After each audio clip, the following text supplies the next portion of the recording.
दर्द जगाता है।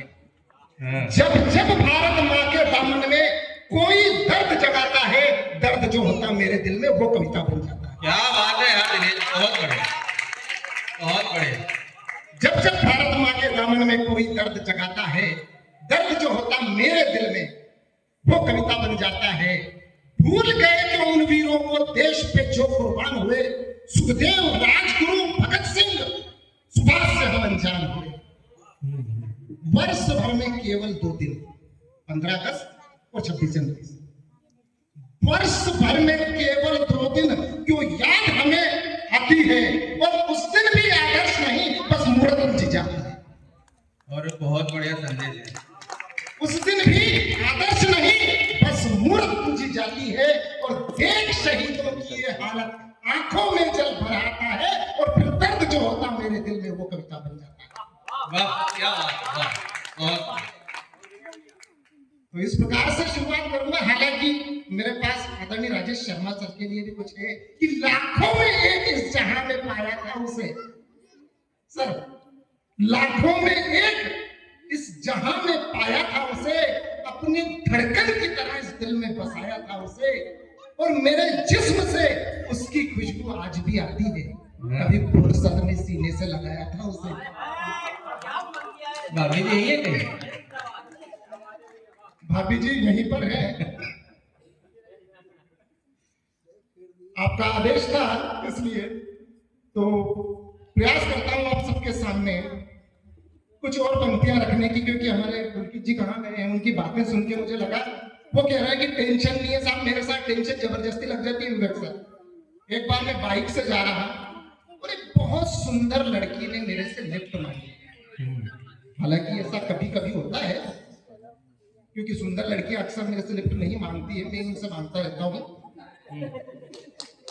तो एक बहुत सुंदर लड़की ने मेरे से लिफ्ट मांगी, मैंने उसे लिफ्ट दे दी। आप सब थोड़े आगे जाके वो बेहोश हो गई। सर डराइए मत, बड़ी मुश्किल से हिम्मत आया हूँ, क्योंकि मेरे साथी आदरणीय छायल सर किधर चले गए। ये वो व्यक्ति है, सबसे घटना बताता हूँ, होटल राजहंस में 14 गुलाब जामुन खा गए, और जब भाभी जी सामने आकर बैठी तो 2 गुलाब जामुन उठाने की हिम्मत नहीं हुई। दाद दीजिए मेरी हिम्मत को कि भाभी जी सामने बैठी है, फिर भी लड़कियों की कविता सुना रहा हूँ। बिल्कुल परम वीर से गुजरेगा तुम्हें। थोड़ा आगे जाकर लड़की बेहोश हो गई, मुझे थोड़ी सी टेंशन हो गई। उसको जैसे तैसे करके अस्पताल ले गया।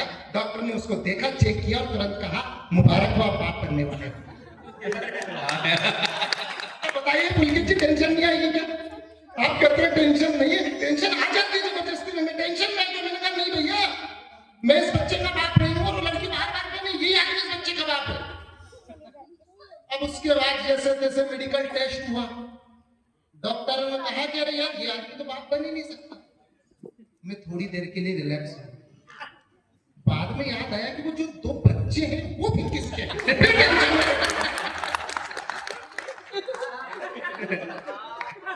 बहुत बढ़िया। चलिए, अब हास्य से, जैसा आदरणीय विवेक सर का आदेश हुआ था, प्रयास कर रहा हूँ अलग अलग डेमो का, क्योंकि क्या है, अलग अलग विषय, रसायन, जीव विज्ञान, विज्ञान सब पढ़ाता रहता हूँ। जिस विषय में जम जाए ठीक है, बाकी नहीं तो जो विषय आपको पसंद आए वो विषय तो फिर पढ़ा ही देंगे, जिस डेमो में पास हो जाए। तो अब मैं आपको थोड़ा सा लिए चलता हूँ एक कविता की ओर। बहुत ज्यादा समय आप लोगों का नहीं लूंगा, क्योंकि मुझे घर से सख्त निर्देश मिले कि समय से वापस घर चलना है अपने को, नहीं तो मंच पे तो लंबा समय बिताने का मन करता है। लेकिन और आप लोगों ने तो सुना होगा कि महाभारत में विवेक सर ऐसा कहते हैं कि द्रौपदी के एक वाक्य ने महाभारत करवा दी थी। सर, मैं डरता हूं मेरी पत्नी का नाम भी द्रौपदी है, क्या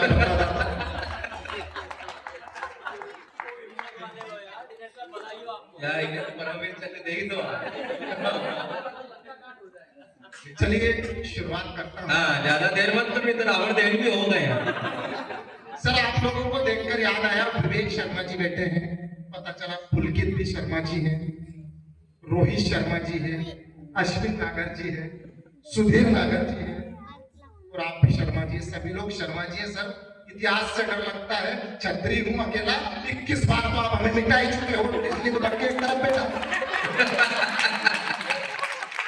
बहुत डर लगता है। सभी लोग बैठे हैं, केवल एक विषय की ओर लिए चलता हूं, इसके पश्चात जैसा आप सबका आशीर्वाद मिलेगा। जब विवेक जी ने कहा कि सर कवि सम्मेलन 29 तारीख को आदरणीय सर A.K. शर्मा जी की पुण्यतिथि पर कवि सम्मेलन होगा, उत्पल समारोह होगा। निश्चित ही ये उत्पल है, क्योंकि उत्पल का अर्थ होता है जो जल की बाधाओं को चीरकर ऊपर आ जाए। और जब सर का इतिहास सुनते सर सुनाते रहते हैं, सर ने बहुत संघर्ष किया है और बाधाओं को चीरकर ये ऊपर आए, यहाँ पर इतना बड़ा कमल खिलाया है, तो निश्चित तौर पर बहुत बहुत धन्यवाद और प्रणाम है सर को कि भतीजे को डांटने का अधिकार बचा लो। एक गंभीर विषय की ओर आपको ले जा रहा हूं। पुराने समय में ये हुआ करता था सर, जो उम्रदराज लोग बैठे उन्होंने देखा होगा कि जब हम कहीं इधर उधर जाते थे तो पड़ोसी अंकल भी अगर नजर आ जाए तो हमें डर लगता था, मेरे पड़ोस के अंकल बैठे हैं, हम इधर उनसे नजरें चुरा कर जाते थे और कभी कभी तो अंकल जो है थप्पड़ कर देते थे। मेरे को खुद को मेरे अंकल ने खूब चप्पलों से पीटा। लेकिन अब धीरे धीरे वो चीज खोती जा रही है। आप अगर आज आपके भतीजे को अपने परिवार के किसी दूसरे बच्चे को डांट दो, तुरंत भाभी जी मुंह फुला लेती है। उस परिप्रेक्ष्य में कहूंगा कि भतीजे को डांटने का अधिकार बचा लो, नूतन पीढ़ी में संस्कार बचा लो। अरे पैसा पद प्रतिष्ठा बचे ना बचे, बस तुम अपना परिवार बचा लो। क्या बात है, बहुत बढ़िया। पैसा पद प्रतिष्ठा बचे ना बचे, बस तुम तो अपना परिवार बचा लो।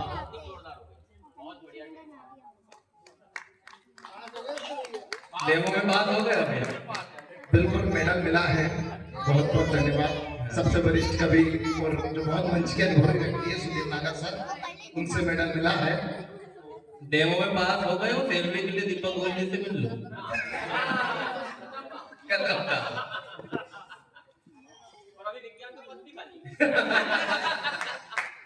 सर इसके बाद सर को भी 4 लाइनें समर्पित करूंगा। बिल्कुल स्वागत है। कि भतीजे को डांटने का अधिकार बचा लो, इस नूतन पीढ़ी में संस्कार बचा लो। अरे पैसा पद प्रतिष्ठा बचे ना बचे, बस तुम तो अपना परिवार बचा लो।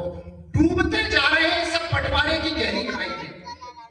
बंटवारा चाहिए सब, जबकि कहते हैं कि ये खून के रिश्ते बड़े अनमोल है, तू इसे यूं बेकार ना कर। अरे मेरा हिस्सा भी तू ले ले भाई, बस बीच आंगन में दीवार ना कर। बहुत बढ़िया। भाई भाई का रिश्ता विपत्ति बांटने के लिए बना था, संपत्ति बांटने पर टिक गया। सब तब निवेदन करता हूं कि डूबते जा रहे हैं सब बंटवारे की गहरी खाई में, और सुनाए बस त्योहारों पर बातें होती है आजकल। भाई भाई क्या बात है, बहुत बढ़िया। सुना है बस त्योहारों पर बातें होती है आजकल। भाई भाई में इस कुटुंब की नाव बचाने को, नाव बचाने के लिए क्या जरूरी है? इस कुटुंब की नाव बचाने को प्रेम की पतवार बचा लो। पैसा पद प्रतिष्ठा बचे ना बचे, बस तुम तो अपना परिवार बचा लो। फिर कहूंगा इतिहास की ओर ले जाऊंगा, क्योंकि हमें मेरे दादाजी कई बार सुनाया करते थे कहानी की, बेटा एक व्यक्ति अपने दोनों हाथों में 2 गन्ने के टुकड़े लिए हुए था। एक टुकड़ा छोटा था, एक टुकड़ा बड़ा था। दोनों टुकड़े उसने आगे किए। सामने से दोनों भाई के, एक उसका खुद का बच्चा और एक उसके भाई का बच्चा दौड़कर आ रहा था। उसका खुद का बच्चा जब छोटे टुकड़े की ओर आ रहा था तो उस पिता ने हाथ को ऐसे कर दिया। अगले ही दिन भाई ने कह दिया कि भैया हाथ में मोड़ आ गया है, अब हमें बंटवारा कर लेना चाहिए। ये क्या क्या इतिहास हमें सिखाते हैं? क्या सीखोगे इतिहासों से? क्या सीखोगे इतिहासों से? कुरुक्षेत्र या रामायण, 2 उदाहरण आपके सामने। जब भाई भाई के लिए सब कुछ त्याग दे, सर्वस्व त्याग दे, अपना सब कुछ भाई को दे दे और उसकी चरण पादुका को सिंहासन पर बिठाए, तो रामायण होती है। और 1 इंच सुई की नोक के बराबर भी जमीन जब अपने भाई को ना दे, तो तब वहां पर महाभारत होती है। उस परिदृश्य में कहना चाहूंगा कि क्या सीखोगे इतिहासों से? क्या किसके पद चिन्हों पर चलोगे? किसके पद चिन्हों पर चलोगे? भरत, लखन या दुर्योधन?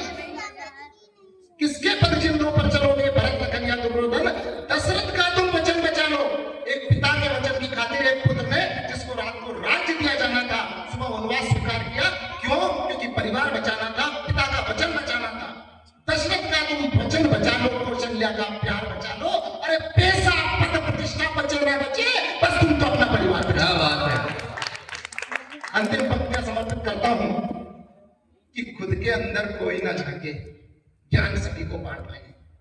व्हाट्सएप पे ऐसे स्टेटस मिलते हैं, ये जितनी भी महिलाएं बैठी है, कोई भी पंडित जी आकर इनको ये बोलते हैं, आप बहुत परेशान हो, आपके घर में बहुत समस्याएं हैं, आप सबके साथ अच्छा तो करते हो लेकिन आपके साथ बुरा होता है। कई लोगों के सर, आदरणीय दीपक सर, मोबाइल पे स्टेटस होते बड़े बड़े ज्ञान वाले। सच्चे व्यक्ति को हमेशा धोखा मिलता है, सच्चा व्यक्ति हमेशा परेशान होता है।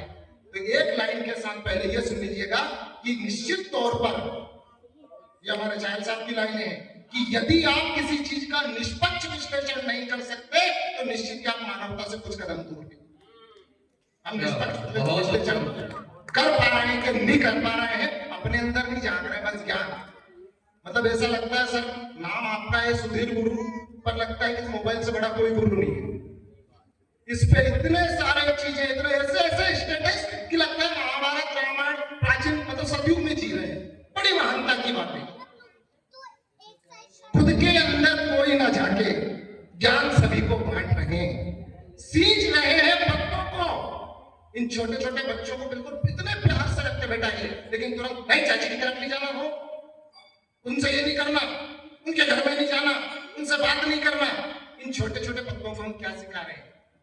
सींच रहे हैं हम पत्तों को, लेकिन शाख को काट रहे। क्या बात है। एक कविवर ने कहा है कि जाति न पूछो साधु की, पूछ लीजिए ज्ञान, मोल करो तलवार का, पड़ी रहन तुम याद। उस स्थिति के लिए कहा है कि खुद के अंदर कोई ना झांके, ज्ञान सभी को बांट रहे, सींच रहे हैं पत्तों को और शाखों को काट रहे। अरे म्यानों को तो पड़ी रहन दो, मत दो ध्यान छोटी मोटी बातों पे। म्यानों को तो पड़ी रहन दो, बस तुम तो तलवार बचा लो। पैसा पर प्रतिष्ठा बचे ना बचे, बस तुम तो अपना परिवार बचा लो। बहुत बढ़िया, बहुत बढ़िया दिनेश जी, बहुत शानदार, बहुत शानदार। आपने जनरेशन गैप के लिए जो इस पीढ़ी के अंतराल के लिए आपने जो संदेश दिया, बिल्कुल काबिले तारीफ है। एक बार जोरदार तालियां हमारे दिनेश जी बड़कोता जी के लिए। और दिनेश